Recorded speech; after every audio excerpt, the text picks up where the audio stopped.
Dear student, welcome to in my YouTube channel KV physics 12। आज हम इस video की हेल्प से इलेक्ट्रिक फील्ड पर बेस्ड कुछ बेसिक न्यूमेरिकल्स को डिस्कस करेंगे और इनको समझ लेने के बाद हम इस तरह के और इससे थोड़े हाई लेवल के भी क्वेश्चंस आसानी से सॉल्व कर पाएंगे। तो आइए समझते हैं। तो हमारा पहला जो क्वेश्चन है वो है कि 2 point charges plus Q and minus 2q are placed at vertices B and C of an equilateral triangle of side a. obtain the expression for magnitude and direction of the resultant electric field at vertex A due to these two charges।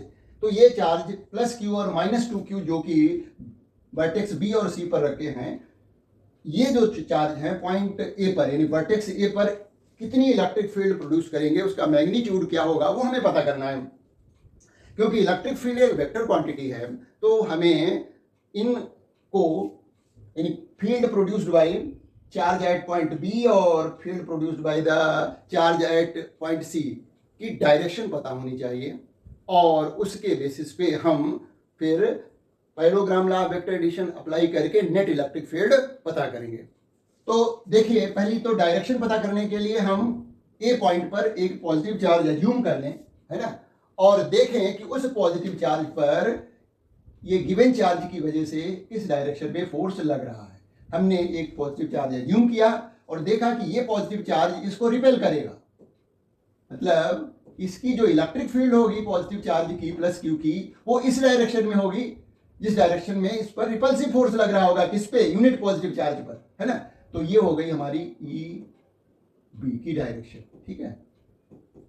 इसी तरह से ये negative charge 2q है और वो इस unit positive charge को अपनी तरफ को अट्रैक्ट करेगा, तो इसका मतलब ये निगेटिव चार्ज जो 2q है उसकी इलेक्ट्रिक फील्ड इस डायरेक्शन में हो जाएगी ई सी, और जो ये एंगल बनेगा यहाँ पर ई बी और ई सी के बीच में वो थीटा होगा, ये थीटा हो जाएगा और थीटा की वैल्यू जो है वो 120 डिग्री होगी क्योंकि ट्रायंगल एबीसी एक इक्विलेटरल ट्रायंगल है, ठीक है। अब ईबी को पहले पता करिए। तो ईबी का मैग्नीट्यूड जो हो जाएगा के, ये चार्ज यहाँ पर कितनी इलेक्ट्रिक फील्ड प्रोड्यूस करेगा, के क्यू अपान ए स्क्वायर, ठीक है। इसी तरह से ई सी जो होगा यानी ये निगेटिव 2q चार्ज जो ई सी इलेक्ट्रिक फील्ड प्रोड्यूस करेगा वो के, और यहाँ पर लिखेंगे 2q अपान ए स्क्वायर। साइन नहीं लिखेंगे, साइन की हेल्प से हम डायरेक्शन पता करते हैं। तो ये हो जाएगा 2kq अपान ए स्क्वायर, मतलब इसको हम सपोज कर लें x, तो ये हो जाएगा 2x, है ना, इसकी डबल, है ना, जितना ये है उसका डबल ये है क्योंकि ये 2kqx है। मतलब अब हमारा एक वेक्टर है ई बी जिसका मैग्नीट्यूड x है, दूसरा वेक्टर ई सी है जिसका मैग्नीट्यूड जो है 2x है, इसका रिजल्टेंट पता करना है। तो resultant E is equal to हो जाएगा अंडर रूट, देखिए ये क्या हो जाएगा, ई बी का स्क्वायर प्लस ई सी का square plus 2 E B E C cos theta. तो ये हो गया एक्स स्क्वायर प्लस ये है 2x का होल स्क्वायर करेंगे तो 4x स्क्वायर हो जाएगा plus 2 into x into 2x into cos 120 degree. Cos 120 degree की वैल्यू हमें मालूम होनी चाहिए, वो होती है माइनस का 1/2। तो यहाँ पर थीटा की वैल्यू 120 रखी, कॉस 120 डिग्री की वैल्यू माइनस 1/2, तो ये 2 से 2 कट जाएगा। तो अंडर रूट कितना आएगा, ये देखिए 5x स्क्वायर हो जाएगा, 5x स्क्वायर माइनस ये देखिए 2x स्क्वायर, ये हो गया। तो अंडर रूट आ गया 3x स्क्वायर, है ना। तो इसका स्क्वायर रूट निकालें तो ई नेट की वैल्यू ये आई है, तो E net is equal to हो जाएगा ई नेट हो गया x रूट 3, और हमने जो x जिसको सपोज किया था वो क्या था, वो था के क्यू अपान ए स्क्वायर रूट 3। ये E net resultant electric field हो गया। के की वैल्यू लिखना चाहें लिख दें 1/4 पाई एप्सिलॉन नॉट, अदरवाइज ऐसे लिखा रहने दीजिए। के की वैल्यू यहां पर लिख सकते हैं तो ये नेट इलेक्ट्रिक फील्ड हो गई। अब इसकी डायरेक्शन पता करनी है तो हमें देखिए ये नेट इलेक्ट्रिक फील्ड कहीं इस तरफ को होगी, ई नेट। अब ये इसके साथ कितना एंगल बना रहा है, मान लिया ये एसी के साथ अल्फा एंगल बन रहा है। जो रिजल्टेंट इलेक्ट्रिक फील्ड है वो एसी के साथ ईसी के साथ या कहें ए सी साइड जो है उसके साथ कितना एंगल बनाएगा, E net, resultant electric field है ना। इसको फिर से लिख लेते हैं, ई नेट अल्फा एंगल बना रहा है। तो हमने 11th में समझा है कि किस तरह से डायरेक्शन ऑफ रिजल्टेंट पता करते हैं। उसके लिए फार्मूला होता है tan अल्फा इक्वल टू हो जाएगा, देखिए जो रिजल्टेंट इलेक्ट्रिक फील्ड यहाँ पर ईसी वेक्टर के साथ अल्फा एंगल बना रहा है, तो न्यूमरेटर में हम यहाँ पर फार्मूले के अकॉर्डिंग इसको हमें लेना पड़ेगा जो ये ईबी है। तो हम लिखेंगे EB sine theta upon EC plus EB cos theta. हमेशा ये देखना पड़ता है कि रिजल्टेंट जो वेक्टर है वो जिस वेक्टर के साथ एंगल बना रहा है उसको न्यूमरेटर में न लेकर के दूसरे वाले वेक्टर को लेते हैं। इसलिए हमने यहाँ पर ईबी वेक्टर का मैग्नीट्यूड ऊपर लिया है और डिनोमिनेटर में अदर वेक्टर आ जाएगा, प्लस जो न्यूमरेटर में हमने वेक्टर लिया वही यहाँ पर आएगा कॉस थीटा के साथ में। अब वैल्यू इसकी रख लें, है ना। तो देखिएगा क्या हो जाएगा, ईबी क्या के, या पहले हम एक्स के टर्म्स में लिख लें तो आसान हो जाएगा, क्योंकि हमने इसको क्या माना था कि ईबी की जो वैल्यू आई थी वो आई थी के क्यू अपान ए स्क्वायर, इसको हमने एक्स लिया था, है ना। और जो ईसी आई थी वो था 2k क्यू अपान ए स्क्वायर, उसको हमने 2x लिया था। तो वही लिख लेते हैं तो आसान हो जाएगा हमारे लिए। तो ईबी की वैल्यू क्या है, वो है x, ठीक है। तो ये हो जाएगा हमारा x और साइन कितना होगा 120 डिग्री अपान ईसी 2x है और plus x cos 120 degree. Solve करेंगे तो tan alpha is equal to x, इसकी वैल्यू जो होती है वो √3/2 है और साइन 120 डिग्री की वैल्यू अपान 2x प्लस ये जो 120 डिग्री है कॉस का उसकी वैल्यू -1/2 होती है। तो देखिए इसको सॉल्व करिए तो आसानी से अब हम अल्फा की वैल्यू निकाल लेंगे। ये हो गया x √3/2 और नीचे क्या हो जाएगा 2x माइनस x/2। सॉल्व कर लीजिए इसको, है ना। तो x √3/2 और नीचे आ रहा 4 और 4 में से 1 चला जाएगा तो हमें मिलेगा 3x/2। तो 2 से 2 कट गया, x से x कट गया, वैल्यू आ रही √3/3। इसको हम क्या लिख सकते हैं, इसको लिख सकते हैं √3 अपान √3 इंटू √3। 3 को हमने लिख दिया √3 इंटू √3, एक 3 कट गया, मतलब ये आ गया 1/√3। tan alpha is equal to 1/√3 आ गया। तो अल्फा इज इक्वल टू कितना हो जाएगा, देखिए हमारा यहां पर आ रहा है tan alpha is equal to 1/√3। तो अल्फा इज इक्वल टू हो गया 30 डिग्री, क्योंकि 1/√3 जो होता है tan का वो 30 डिग्री में 30 डिग्री की वैल्यू होती है। तो हमारा जो रिजल्टेंट यहां पर आ रहा है वो एसी साइड के साथ या कहें ईसी वेक्टर के साथ, ये वेक्टर जो है लग रहा था ईसी, इस इलेक्ट्रिक फील्ड के साथ ये रिजल्टेंट जो होगा ई नेट वो 30 डिग्री एंगल बना रहा है। तो इस तरह से हमें और भी कोई भी प्रॉब्लम हो उसका जो है सॉल्यूशन निकाल सकते हैं आसानी के साथ। बस हमें गिवन पॉइंट पर नेट इलेक्ट्रिक फील्ड पता करनी है, उसके लिए डायरेक्शन निकालनी पड़ेगी और आसानी से फिर उसको सॉल्व कर लेंगे। आगे बढ़ते हैं और एक इसी तरह का एक क्वेश्चन और सॉल्व करते हैं, और वो जो क्वेश्चन होगा हमारा वो भी नेट इलेक्ट्रिक फील्ड से ही रिलेटेड होगा।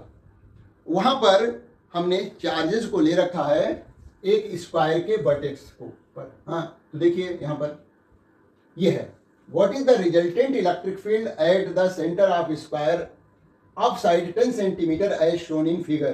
क्यू की वैल्यू दी गई है यहाँ पर 1 × 10⁻⁸ कूलम। ठीक है, तो यहाँ पर इस सेंटर पर यहाँ पर नेट इलेक्ट्रिक फील्ड हमें पता करनी है।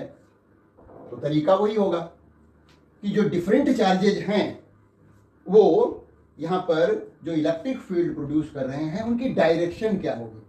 तो हमने यहाँ पर यूनिट चार्ज अज्यूम कर लिया, यूनिट पॉजिटिव चार्ज। ठीक है ना, पहले ए पर जो चार्ज है पॉजिटिव, उसकी वजह से ये unit positive charge repulsive force experience करेगा, मतलब ये प्लस क्यू चार्ज की इलेक्ट्रिक फील्ड की डायरेक्शन जो होगी वो ई ए इस डायरेक्शन पे होगी। ठीक है, इसके अपोजिट में भी पॉजिटिव चार्ज है सी पॉइंट पर, वो 2q के इक्वल है, तो वो भी चार्ज इस यूनिट पॉजिटिव चार्ज को रिपेल करेगा। तो ये डायरेक्शन हो जाएगी electric field due to the charge placed at point C. तो ये हो गया ई सी।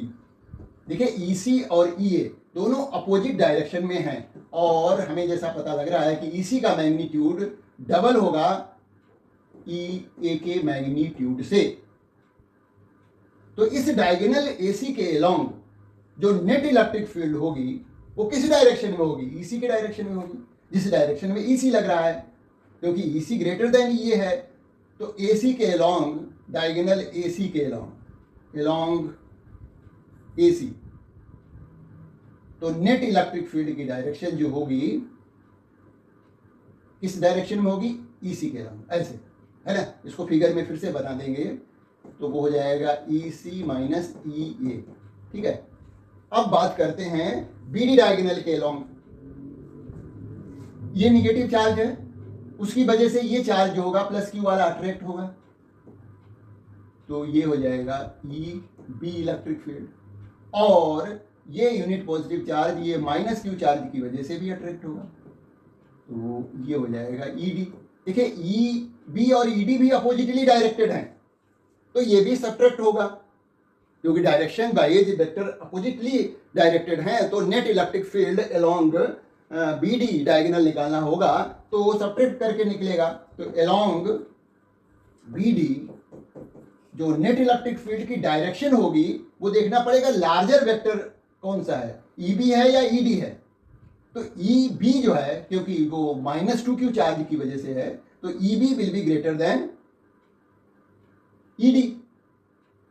तो ये हो जाएगा E B minus E D. तो फाइनल जो इसको हम मान लेते हैं E1, इसको मान लेते हैं E2।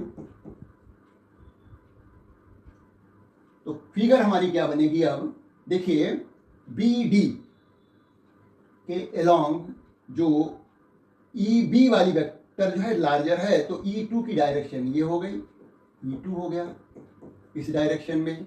और E1 जो है किस डायरेक्शन में होगा, जिस डायरेक्शन में ये 2q इलेक्ट्रिक फील्ड प्रोड्यूस कर रहा है, मतलब वो इस डायरेक्शन में कर रहा है। ये है E1,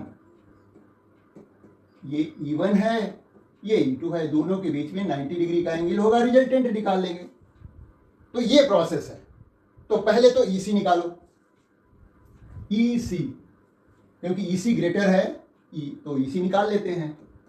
EC is equal to हो जाएगा मैग्नीट्यूड, C पर रखा हुआ चार्ज जो यहाँ पर इलेक्ट्रिक फील्ड प्रोड्यूस कर रहा है वो K इंटू 2Q अपान, अच्छा साइड की बात और कर लेते हैं। देखिए डायगोनल जो AC होगा वो होगा 10√2, और ये मान लिया पॉइंट O है, तो OA is equal to OB is equal to OC is equal to OD is equal to हो जाएगा इसका हाफ, यानी 5√2 हो जाएगा। तो यहाँ पर हमारा जो होगा EC निकालने के लिए, EC की डायरेक्शन जो है वो इस तरफ को थी, और OC² हो जाएगा, तो ये हो जाएगा K इंटू 2Q अपान 5√2 सेंटीमीटर में है, ध्यान रखना है सेंटीमीटर में है 5√2, तो इसको मीटर में चेंज कर लेंगे। 5√2 को मीटर में चेंज करेंगे तो 10⁻⁻² से मल्टीप्लाई कर दें, तो 5√2 इंटू 10⁻⁻² का होल स्क्वायर कर देंगे।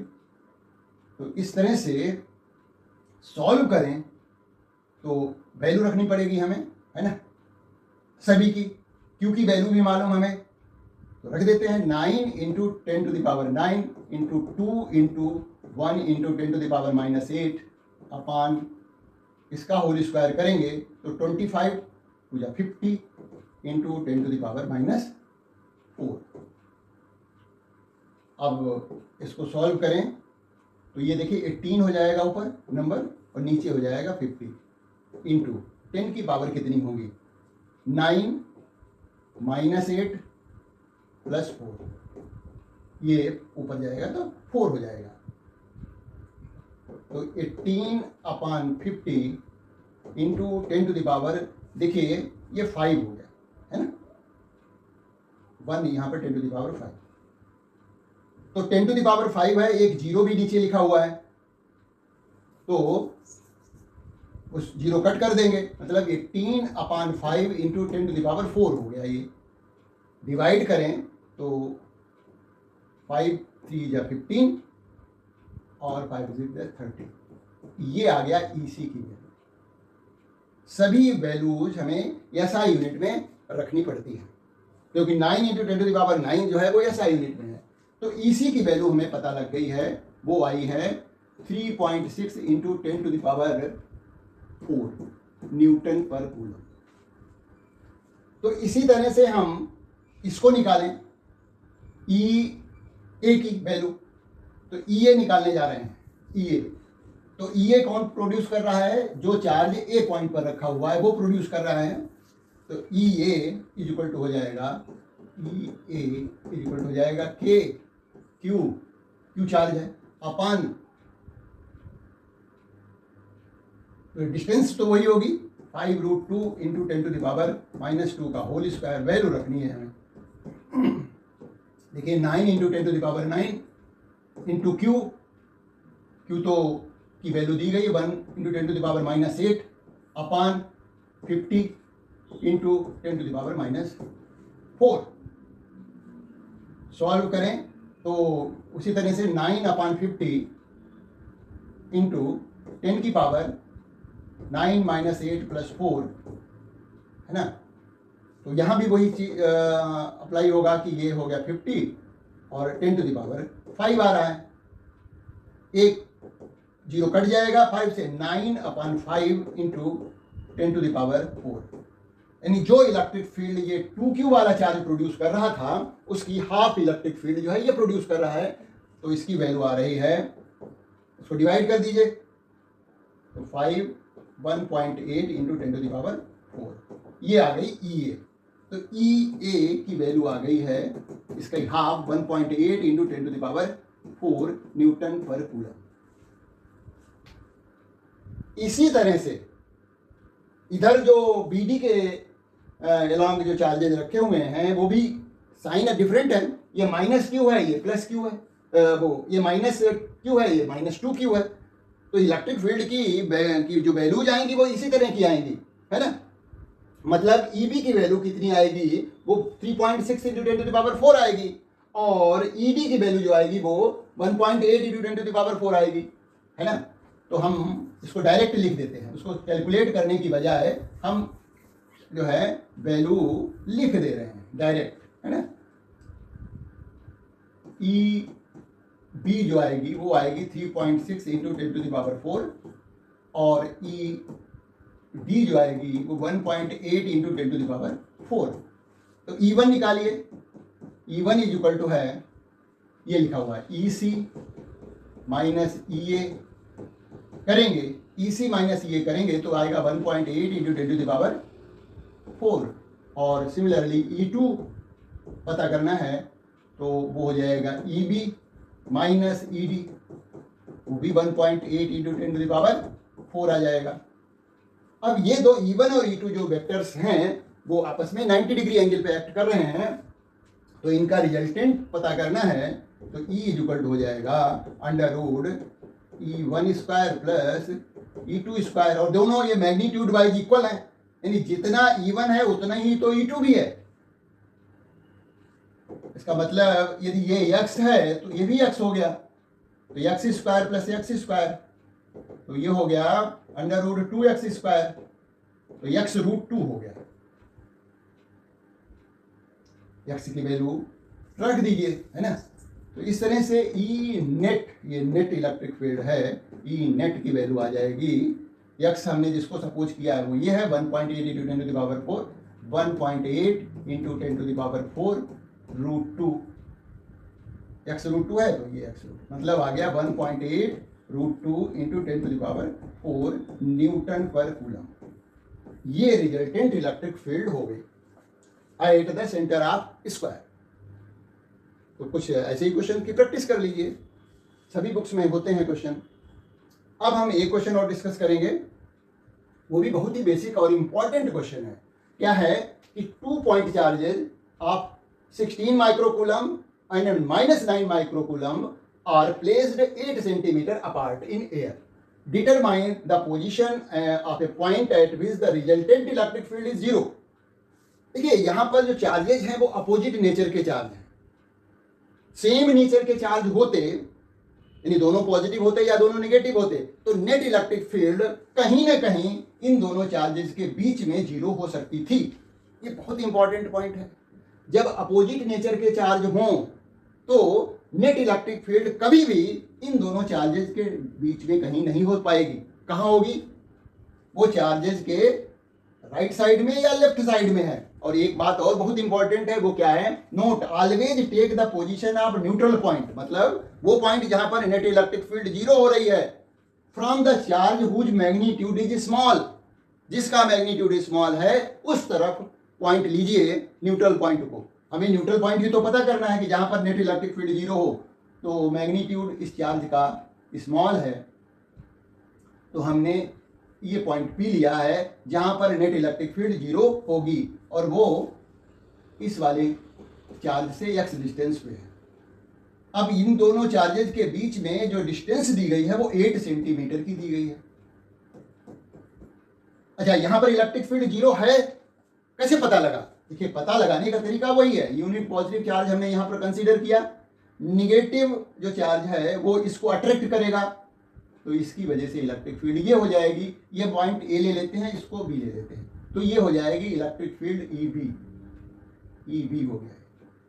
अच्छा, ये पर जो चार्ज रखा हुआ है जो कि पॉजिटिव है, वो इस यूनिट पॉजिटिव चार्ज को रिपेल करेगा, तो ये हो जाएगी ई ए। अब देखिए, ई ए और ई बी दोनों अपोजिटली डायरेक्टेड हैं, तो यहां पर इलेक्ट्रिक फील्ड 0 हो सकती है। बीच में 0 नहीं होगी। क्यों नहीं होगी उसको भी समझ लीजिए। देखिएगा, यहां पर हम कोई पॉइंट लेते हैं और यहां पर यूनिट पॉजिटिव चार्ज रखते हैं, तो ये चार्ज इस यूनिट पॉजिटिव चार्ज को रिपेल करेगा, है ना, और ये चार्ज क्या करेगा? इस यूनिट पॉजिटिव चार्ज को अट्रैक्ट करेगा। तो दोनों इलेक्ट्रिक फील्ड जो है, यानी जो चार्ज ये प्रोड्यूस कर रहा है वो इलेक्ट्रिक फील्ड, और ये जो negative charge electric field produce कर रहा है, दोनों की डायरेक्शन सेम हो गई है। तो इस केस में कभी भी नेट इलेक्ट्रिक फील्ड 0 नहीं होगी। कब? जब चार्जेस का नेचर अपोजिट हो और पॉइंट को उन चार्जेस के बीच में लिया जाए। तो ये बहुत बड़ा प्रिकॉशन है कि कभी भी अपोजिट नेचर के चार्ज होंगे तो नेट इलेक्ट्रिक फील्ड उन चार्जेस के बीच में 0 नहीं आएगी। और कहां पर आएगी? स्मॉल चार्ज के तरफ हमें पॉइंट ले लेना है और सॉल्व कर देना है। तो E A, net electric field 0 कब होगी? जब E A is equal to E B हो जाए, है ना, E A is equal to E B हो जाए। ई ए की वैल्यू निकाल लीजिए। ये ए पॉइंट पर ये डिस्टेंस हमें लेनी पड़ेगी। चार्ज 16 माइक्रोकूलम है, तो ये हो जाएगा के Q1, ये Q1 है मान लिया, ये Q2 है, अपान डिस्टेंस का स्क्वायर, तो 8 प्लस एक्स का whole square is equal to हो जाएगा के Q2 अपान यहाँ से यहाँ तक की डिस्टेंस जो कि x है, x का स्क्वायर, तो k से k कट गया। वैल्यू रखिए, Q1 है 16 अपान 8 प्लस एक्स का whole square is equal to हो जाएगा Q2 कितना है? 9। साइन नहीं रखना है, वो तो साइन तो डायरेक्शन देखने के लिए है। 9 अपान एक्स स्क्वायर, ये आया। अब इसको सॉल्व करना है, एक्स की वैल्यू निकालनी है। तो क्या करेंगे, taking square root both side, दोनों तरफ स्क्वायर रूट ले लीजिए। तो ये हो जाएगा 4/8 plus x is equal to हो जाएगा 3/x। क्रॉस मल्टीप्लाई कर दीजिए, है ना। तो देखिए ये हो जाएगा 4x इज इक्वल टू हो जाएगा 24 प्लस 3x। तो यहाँ पर 3x को इधर ले आइए, 4x minus 3x is equal to 24, x is equal to 24 centimetre. x हमने कहाँ से ली डिस्टेंस है, जिसका मैग्नीट्यूड स्मॉल था। तो आंसर दिया गया है 24 centimetre on right side of the charge minus 9 microcoulomb. तो इस तरह से हम इसको सॉल्व कर सकते हैं। इसका शॉर्टकट फार्मूला भी है। देखिए हमने यहां पर इसको Q1 माना है, इसको Q1 माना है, ये Q2 है इधर वाला चार्ज। तो डिस्टेंस हमने Q2 ली है, Q2 से ली है, मतलब दूसरे वाले चार्ज जिसकी वैल्यू स्मॉल थी उससे ली है। तो यदि जनरल फार्मूला बनाए तो इसको हम x2 कहेंगे, है ना। यानी सेकेंड वाले चार्ज से डिस्टेंस ले रहे हैं ना, तो x2 इक्वल टू हो जाएगा, शॉर्टकट बता रहे हैं, इन दोनों चार्जेज की डिस्टेंस, इन दोनों चार्जेज के बीच की डिस्टेंस हम d ले रहे हैं, है ना, d। यानी शॉर्टकट फार्मूला हम पूरा साफ क्लियर दिखा देते हैं।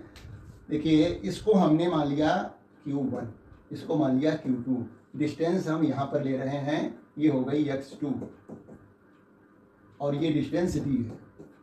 तो x2 पता करने के लिए शॉर्टकट फार्मूला होता है under root d upon x2 is equal to d upon x2 is equal to d upon under root यहाँ लगाएंगे। देखिए जो चार्ज, जिस चार्ज से हमने डिस्टेंस ली है वो चार्ज डिनोमिनेटर में रखेंगे, क्या लिखेंगे, Q1 अपान Q2, और चार्ज का नेचर कैसा, अपोजिट है, तो यहां पर माइनस साइन लगाएंगे। इस फार्मूले से निकालें तो Vx2 निकल जाएगा। तो x2 इज इक्वल टू हो जाएगा d क्या है 8 अपान अंडर रूट Q1 की वैल्यू कितनी है 16 है, रूट केवल इतने पे है, और नीचे Q2 कितना है 9 माइनस 1। तो इसको सॉल्व करें तो क्या हो जाएगा, x2 इज इक्वल टू हो जाएगा 8 अपान, देखिएगा ये हो जाएगा 4/3 माइनस 1, ये हो जाएगा 8 अपान 3, 1/3 हो जाएगा और 3 ऊपर चला जाएगा। तो इस तरह से 8 इंटू 3 यानी 24 सेंटीमीटर आ जाता है। तो ये शॉर्टकट फार्मूला है। ये पॉइंट बहुत ही इंपॉर्टेंट है। जब अपोजिट नेचर के चार्ज हों तो हमें न्यूट्रल पॉइंट जो लेना है, यानी जहां पर नेट इलेक्ट्रिक फील्ड 0 होगी, वो उस चार्ज की तरफ लेना है जिसका कि मैग्नीट्यूड स्मॉलर हो। और न्यूट्रल पॉइंट कभी भी इन अपोजिट नेचर के चार्ज के बीच में नहीं आएगा, इन चार्जेस के लेफ्ट या राइट में ही आएगा। और हमें पॉइंट जो न्यूट्रल लेना है वो कहाँ लेना है, जिस चार्ज के का मैग्नीट्यूड स्मॉलर हो उस चार्ज से डिस्टेंस लेनी है। क्यों होगी ये सोच के देखिए कि हम स्मॉलर चार्ज के तरफ ही न्यूट्रल पॉइंट क्यों ले रहे हैं, लार्ज चार्ज की तरफ क्यों नहीं ले रहे हैं। ये इस पर विचार करिएगा और हमें कमेंट करके बताइएगा। तो इस तरह से हम कोई भी क्वेश्चन न्यूट्रल पॉइंट से रिलेटेड सॉल्व कर सकते हैं। ऐसे क्वेश्चन दिए होंगे आपकी बुक में, प्रैक्टिस जरूर करिएगा, उससे हमें अपने कॉन्सेप्ट को जो है स्ट्रॉन्ग करने में और ज़्यादा हेल्प मिलेगी। तो मिलते हैं एक नए वीडियो में। Dear student, welcome to in